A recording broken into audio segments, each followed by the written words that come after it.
We've got a comment here. Switch to a high sugar diet. Feel phenomenal in my boxing, strength training, cycling, running. I've got so much more energy. I want to keep doing more shit. Anyone doing any kind of exercise would benefit from high sugar, high carb diet. I'm losing weight on 2,500 calories a day when before I was struggling to do so on 1,800 calories at 6'1", 182 pounds, and I felt like shit most of the time. People really need to try it out just for a bit before criticising it. I agree. And like Vegan Revolution just said, McDonald's is still here. You know, so much infighting in the vegan community, and myself and Freely always seem to be having to defend ourselves and our methods and stuff like that. I enjoy doing it because I enjoy engaging and communicating and creating drama because it creates awareness. But it is unfortunate when we see a lot of the crew out there who could be making videos about McDonald's would rather go and sledge us after all the hard work we did for them when nobody even knew who they were on YouTube, etc. But that's just nature of human nature. So don't take it too personally. Let's get back to the sugar thing. Sugar is basically a performance enhancing nutrient. Now I've got a little thing just in front of me. I've got rice here. I've got some diabetes stuff, blood sugar prickers. I've got this is Anadrol, the most powerful analog steroid you can get. We've got asthma puffer here. We've got Sustanon 250, which is Kinobody's preferred things. We've got Ritalin here, methylphenidate. We've got needles for B12, and we've got B12 ampoules here. We have tomato sauce, and we have sugar, and we have, what else we got? We got coconut water, which I enjoy drinking, but it doesn't really have enough sugar in it for it to be really energizing. So I normally add sugar to it. Let's go from one by one through the thing. Let's get with the steroids first because people are curious about that one. This was from a doctor. This is not street stuff. This is called Anadrol. Androlic, depending on what country you're in. It's oxymethelone, and it's 50 milligram pills. And this shit will turn anyone into a fucking monster with no increase in calories. It'll just tweak your hormones. So when these people say that calories in, calories out, they forget about what happens about hormones. I've taken this stuff before, and I put on like 7 kilos, and my bench press was just like so fucking strong relative to what it was beforehand. I've been doing bench press for about 20 years. Don't do it often. Don't do it consistently, but I know what weights I can do for what reps. And taking a couple of these little pills over a couple of days, my bench press went fucking insane, and my punching power went insane. And this, my friends, is why this stuff is so popular. It's a fucking pill. It's a fucking pill. It's not even an injection. Common as fuck at your local gym. They eat it like fucking candy. Toxic to your liver. Potentially if you take too much. This is Sustanon 250. Got it from the local doctor. Easy to get. Easy to get in any country in the world. It's a little ampule. 250 milligrams. You know, this changes your hormones. It makes you more anabolic. People forget all about this calories in, calories out thing. We've got B12 ampules here. Another product, totally legal in Australia. It's a vitamin. It's not a steroid. It's not a drug. It's a vitamin. It increases hemoglobin in some people, which it will increase how much oxygen you can put in your body. And that brings us also to the Ventolin, the asthma puffer, a very, very common doping. This is a doping product. This is a performance-enhancing drug. No doubt about it. If I was racing bikes, if I had a license, I don't at the moment, but if I had a UCI racing license like I've had for the last 19 years, and I got drug tested, and this showed up in my blood, the asthma puffer that I took when I was 8 years old, and this showed up in my blood, I would get a 2-year ban unless I had a therapeutic use exemption form, unless I'd contacted Cycling Australia and said, hey, look, I've got medication requirements, blah, blah, blah. That's like, okay, no worries. Chris Froome got pinged with this, and a couple other riders got pinged with it. Pataki got 2-year ban or something like that for having salbutamol in his blood from a puffer. Every fucking kid at Sports Day used this back in the 80s when I was in Sports Day. But it's a fucking performance-enhancing drug. How does it work? It opens up your lungs. You can get more oxygen in. More oxygen is more fat burning, more power to the muscles.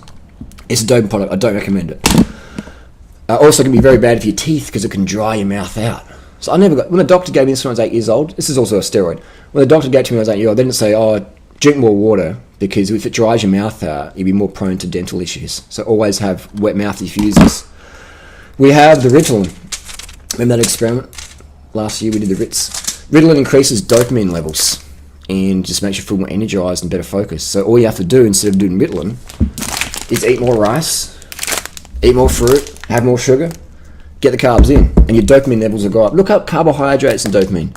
Look up serotonin and dopamine, okay?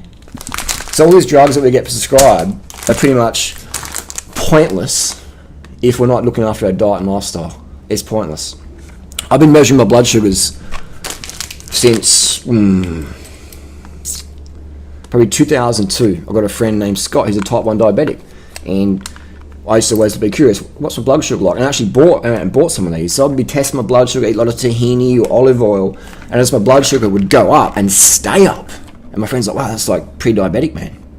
You know, so then I'd drop the oil and fat down, my blood sugars would go back down to healthy levels. So I'm a bit of an experiment, and we have tomato sauce, which has sugar in it. But the power of tomato sauce, it's not a doping product, but it can help you get more carbohydrates in. If you just eat rice by itself, it's pretty bland. You won't eat that much. But this is like a little agent of how you get more carbohydrates in. Which brings us to the whole thing, why people fail when they cut out carbohydrates. They fail miserably. Because one, they go out and binge, because they get hungry, the body goes, let's fucking eat. Their serotonin and dopamine levels drop down, and they become depressed and cranky. And you'll see a common theme with everyone who becomes a During and Freely hater, is they're always calorie restricting. They're cutting their carbs. They're always too obsessed about weight and leanness. And that's why they come to us, because we're like, hey, look at us, we're lean. But these people are excessively narcissistic. It's okay to be a little bit narcissist, but when it's excessive and you just become an ungrateful shit cunt, then what's the point? When you're fighting vegans versus fighting, you know, the bigger picture out there, like, what's the point? Is you've become taken to the narcissistic level of detriment. So I would say to anyone out there who wants to lose more weight, get leaner, then you have to carb up. And you have to understand that hormones is what determines your weight, more than calories, 100%. Because I can take all these little steroids and stuff, as I've done before, as you've seen me do on YouTube, been fully transparent about it. I'm not one of those fake nutty lies out there. 1 meal a day, 1,000 calories, swallowed you, bullshit, you're a fucking steroid cheat. This stuff works. I've proven it. Been doing this lifestyle since 2001 April, carbon the fuck up. You know, over half a kilo, 600, 700 grams of carbs per day for over 15 years.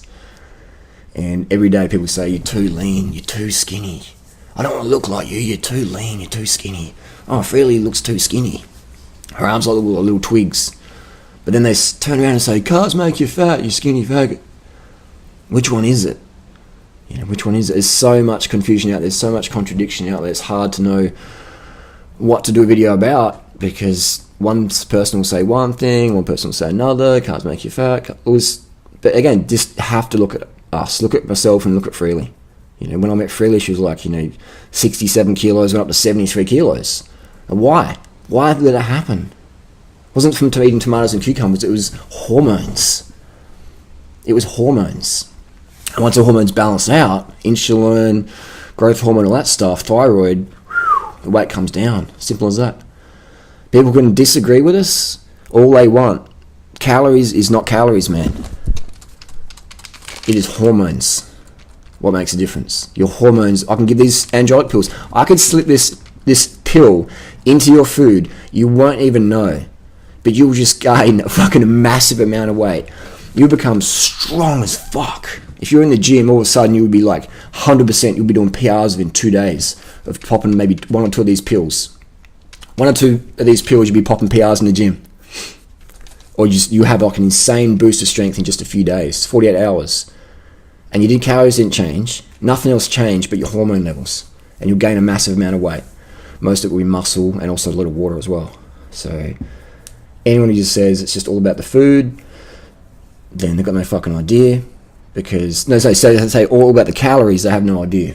Because they don't understand hormones. It's just this cold calories in, calories out. When everyone, let's say you're studying nutrition at university, and your professor says, calories in, calories out, that just, you understand 100% they have no fucking idea. If they don't mention hormones, like testosterone, estrogen, insulin, stuff like that, elevated fasting insulin levels, hemoglobin A1C, you see my HO1C levels on your on YouTube. Always good.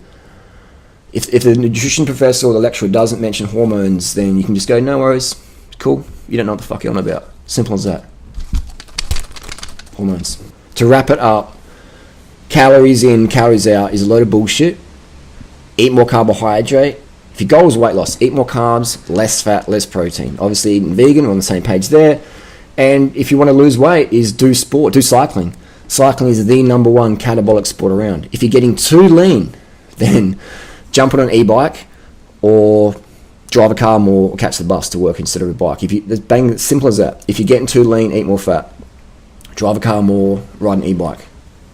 And people can disagree with us all they want, but none of them are getting the results we're getting for people. None of them are as lean or as fit as us. None of them get to eat as much as us. And none of them are really persistent enough to do anything really long-term in life. Think about it. Carbs, carb the fuck up, motherfuckers. Carb the fuck up. Corn, rice, potatoes, yams, bananas, mangoes, dates, plantain, melons, blueberries, blackberries, mulberries. Get them motherfucking carbohydrates in. Go vegan, motherfuckers. Carb the fuck up, the fuck up, the fuck up, the fuck up.